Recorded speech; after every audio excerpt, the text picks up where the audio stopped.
Recognized. Thank you, Mr. Chairman. Mr. Secretary, I have listened both in here and in my office today, your testimony before this committee.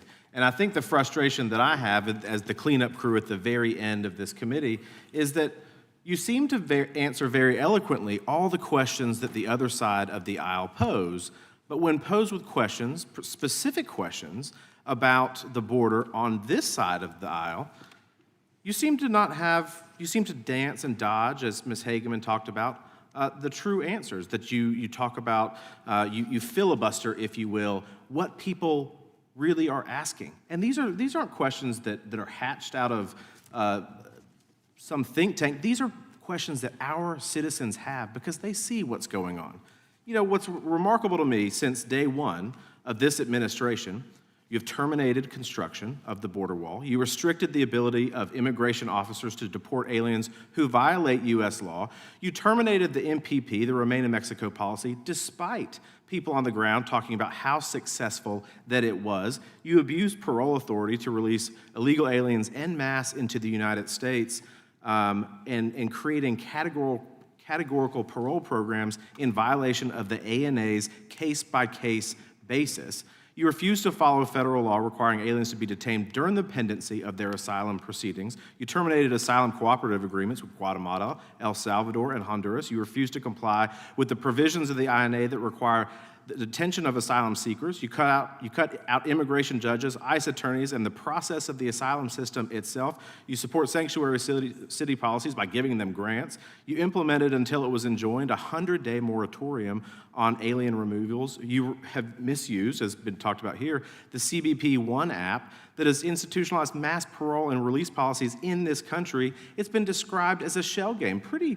fairly stated, that you otherwise shift things around, you create definitions within your department that you think that are appropriate, you create law, which isn't your function, and then you come before Congress and you say that everything is fine. Well, we've been to Yuma, Arizona, sir, and we've seen the devastation down there. We've talked to people. 70 sheriffs just last year said that there is no border at all. We simply have no border left in Arizona, New Mexico, Southern California, and Texas. That's the National Sheriff's Association.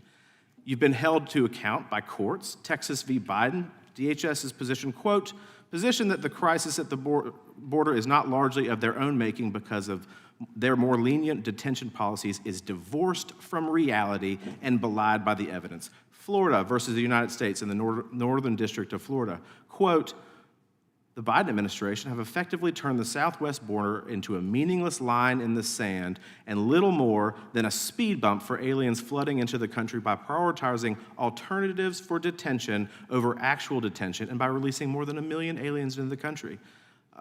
Real quick, let's play a video. Crisis on the border that just keeps getting worse. These are live pictures of Del Rio, Texas, a town that borders Mexico, where almost 9,000 migrants are currently camping out. Government data showing there were more than 220,000 encounters with migrants along the border last month, the highest number in 22 years.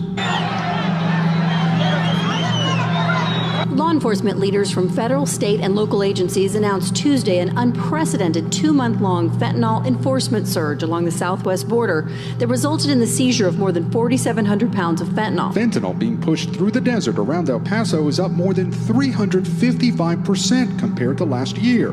For the first time, fentanyl is being smuggled between the ports of entry. There have been more than 200 people on the FBI terror watch. Crisis on the border that just keeps getting worse. So the numbers don't lie. 5.6 million illegal immigration or illegal alien encounters, 1.5 million known gotaways, more than 2.2 million illegal immigrants, aliens into this country, meaning that 3.6 million illegal aliens are in this country since the start of your tenure. That's astronomical. 160 countries, the people on the terror watch list that we know about, 140 just this year. It's at an all-time high. So look, this doesn't lie. These are the stats, Mr. Secretary. And so you come up here and you blame the former president, and you say that they've gutted the immigration system. You blame Congress for not acting. But you know what? These numbers weren't here for Obama. They weren't here for Trump. But they seem to be here for you. So you like to blame other people for your failures in not doing your job. And quite frankly, the American people want to know, how qualified are you to even carry out your mission? Because everybody else seems to indicate, from local law enforcement to sheriffs to ranchers to farmers to citizens on the border, when I ask them, is the border more secure? They say resoundingly no. And that's on your watch, sir. With that, I yield.